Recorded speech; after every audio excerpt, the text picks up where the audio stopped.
and many organizations. So I stay out the house a lot, ranging from church to neighborhood activities to marching band and etc. And so I stay a pretty busy person. But World Inhumanities and Genocide, that's such a delicate topic because so many lives were lost that you really have to tread lightly when talking about something where millions and millions of people died, and it's hard to execute. And so I'm wanting to execute it, but I believe that I can. I believe that I can. I won't be able to say I understand why that happened because none of us truly understand, but I can tell you what happened and I can give you timelines and etc. And so I want to get a bit into a word inhumanities and the difference between word inhumanities and genocide. Word inhumanities are just those cruel acts made by civilians that isn't genocide. Like genocide is a mass killing of a race and the purpose is to get rid of that race. Eliminate that race. For example, the Holocaust. Hitler wanted to get rid of Jewish people. The difference between word inhumanity and genocide, say slavery would be word inhumanity. They didn't necessarily want to kill us off, they wanted to work us and put us to use. And so they weren't killing off African Americans but forcing them to do hard labor, which sadly means that it's not genocide, even though it's still as bad as genocide. And so that's the difference between that. So if you hear me talking about slavery and you're like, oh, why didn't she include that as genocide? It's not technically genocide. It's a cruel act of civilization. It's one of the worst things to happen in U.S. history, but it's not genocide. And so another good example of the difference between word inhumanity and genocide would be, say, genocide, the Rwandan genocide. Genocide. And word inhumanity, the Orlando shooting at the gay club that just happened. Now, that might be genocide. We don't know yet because people are thinking that it's either an attack on U.S. soil or that the shooter was trying to rid the world of gay people. So it's just conflicting. So we don't truly know at this point. And so in a real sense, Alana, as we make preparations for our first commercial break here this morning, that this whole idea of world inhumanities, that is man inhumanity to man or woman's inhumanity to woman, that's not only important in terms of dealing with this whole issue of genocide, but I think we recognize that when we talk about genocide, we're talking about an attempt to bring a conclusion to something, and it's very rarely that we can assign the name genocide to many events, but I think that what you've done this morning is to come up with a number that you'd like to deal with in reference to it. And what we're going to do, we're going to take our first commercial break, and I think that basically that's what you want to do this morning. Is that the that's what area I plan on that doing. you want to do? That's what and so what we'll do is we'll take our first commercial break, and then we'll come back and we'll deal with world inhumanities and genocide. And I want you to know that I've seen you in terms of pulling all of this information together, and I'm encouraged by knowing that you've got that information available to us. And I think that you always had it available when you got to this particular point. And so what we're going to do, we're going to take our first commercial break, then we'll come back for our 8-minute segment. And that 8-minute segment will give you an opportunity to elaborate further upon world inhumanities and deal with the issue of genocide. And of course, we'll be back with our audience following this very, very short commercial break.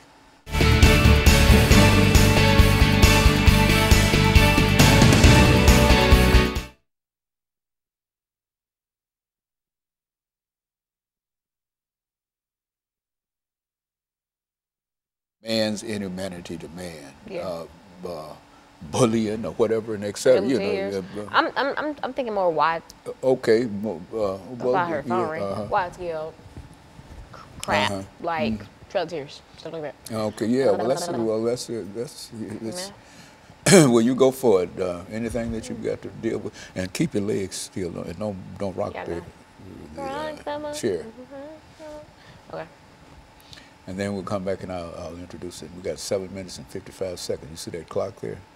7 minutes. No, I don't see the clock. I mean, you see it. I mean, I see it now, but yeah, that's why I like have really bad time perception. Like either I'll talk over or yeah, I'll well, that's stop. the clock here. You see, too, you're right. Oftentimes, it's down in 7 minutes and 55 seconds in this segment. And so when we come back, we're going to have that time. And so you try to divide your time and articulate it, and don't shake the camera, chair, or twist your legs or anything. Yes. Just keep still. I know. You know how to do it. You've done it enough. You know. But as soon as he gives me the signal, we're going to start back, and I'll welcome them back. And you ready?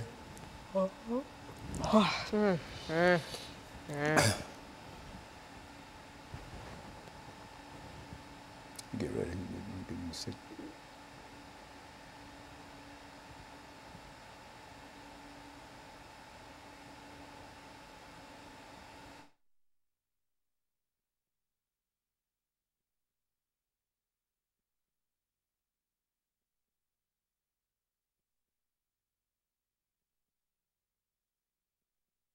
Thank you and welcome back to the second segment of the show for today. The topic is World Inhumanities and Genocide, and we're talking to Alana McLaughlin, who has already given us information in reference to her background, education, and some of her experiences. And so, Alana, let's pick up where we left off by having you to talk about some of the things that you consider to be world inhumanities. That is, throughout all of the world, how people have reacted in reference to their fellow man. And then we'll get into some of the more delicate issues in dealing with genocide, an attempt to try to eradicate a race. But first, let's deal with simple world inhumanities. Well, if you're just tuning in the first segment, I mentioned what the difference between a world inhumanity and genocide was. Genocide is killing off a race with the purpose being to eradicate the world of that race. And a world inhumanity is not necessarily to rid the world of that race, but to cause that race pain or suffering. For instance, a world inhumanity would be slavery. They didn't try to kill us all off, but they wanted to work us and punish us and etc. But they weren't just going around killing off African Americans. An example of genocide would be the Rwandan genocide, which I will talk about in the next segment, which was the Tutsis and the Hutus in Rwanda. Another example of a world inhumanity would be the shooting at the gay club in Orlando earlier this week. Now, this might end up being genocide, though, because we don't know necessarily what the shooter's motive was. Like his father was saying that he was trying to get rid of gay people, while U.S. government is saying that it was an attack on the U.S. So no stories are very solid, but I guess since it's a new story and it's still developing, in the coming days we'll probably have an answer as to whether it was world inhumanity or genocide. But for right now, I'm going to count that as world inhumanity. Like a man just wanted to go and kill people and make people suffer.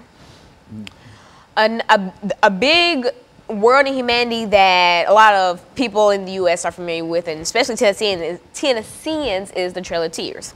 If you're unfamiliar with the Trail of Tears, it is when Andrew Jackson sent Native Americans west of the Mississippi River to be able to take their land. And he did this during the winter where conditions were harsh and they were on foot. They were not sent off with food and drink and clothing at that. They were just one with nature, and that's not good in the winter, and especially if you're walking. And so they had to walk miles and miles and miles, and this was labeled the Trail of Tears. And I don't think I have to go into explaining why it was called the Trail of Tears, because I think there would be plenty of tears if you had to walk and walk and walk miles with barely anything, no food, watching people all around you die, your family die, if you don't die first, and things like that. So that's a big example of world inhumanity. Now, Andrew Jackson wasn't necessarily trying to kill off the Native Americans. Like I said, he was trying to get their land, but he knew that it would cause them great suffering, but he wasn't just sitting there ordering people to just take out every Native American they saw. That would make this be genocide. But since he did not do that, this is just world inhumanity. Another big example, Columbine, was world inhumanity. Say that the two shooters at the school weren't trying to rid the world of their students. of their classmates. They were trying to simply hurt them or kill them. And so that makes that a word in humanity, and it's a word in humanity because it was so widespread and it got so much media coverage. Another one, 9/11. Terrorists weren't trying to rid the world of white people. They were trying to wreak havoc in the U.S., and they unfortunately did. This is another thing that I wish could be counted as genocide, but we never know, because the bombers or whatever, we don't know if they were, what their motives really were. We know that it was an attack on U.S. soil. And so those are examples of word inhumanities, and it's as bad as genocide. It's just that there's a thin line between I want to cause you suffering and I want to get rid of you. Like, I can argue and bicker with you, but I don't want you to leave. Like, you know, Lana, I take in dealing with world inhumanities, I think one of the most important areas here that you mentioned to me earlier has to deal with war. Now, when you consider war in reality is man's inhumanity to man. Would you concede that? And by conceding that, then you can simply look at the various kinds of wars that we've become involved in. And even on a more personal level, I think that when you talk about inhumanity toward man, you can look at some of the things that happen in your everyday life, dealing with children, bullying, and all of those things. All of those things, while certainly they're not as significant in terms of their outcomes, they are important in terms of individuals who've been talked about, who've been bullied, who've been pushed around, and et cetera. And so I would imagine that you would include such activities as man's inhumanity to man, or people's unloving attitude toward people. Would that make sense in terms of what you're trying to deal with here? I think that's the most bullying, childhood bullying at that, is one of the most common forms of inhumanities. You may not think it because it's not very harsh. I mean, a kid pushes you around, calls you names, like, what's that gonna do?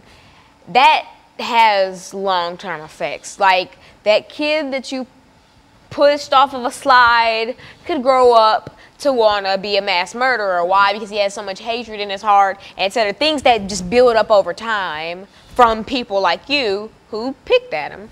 And so that's another big word in humanity. And I feel like if parents taught their children not to mess with other people's kids and not to mess with other people, just be about your business. Just stay in your little circle of life and let other people be in their little bubble, and we all can just live happily in this nice little earth. But people don't want to do that, especially children. And I know it's a part of being a child. No, being a terrible person is not a part of being a child. Why? Because that's not, well, it wasn't a part of my childhood, at least. I grew up with parents who were like, leave other people alone. Do your work and let other people, if they want to have purple hair and red eyes, let them do that. That doesn't affect you. That doesn't hurt you. So leave other people alone. And I grew up leaving other people alone. And that's helped me in the long run, because it's helped mature me at a young age, and so that I can see inhumanities going on, and I can tell my friends, hey, you look stupid messing with other people, so just stay in your lane. Okay, so Alana, I think as we come to the end of this second segment, I think we can not only make preparations for this final commercial break, but we can say that when we come back, we'll deal more with the genocide part in reference to what we're doing. And we'll be back with our audience following this very, very short commercial break.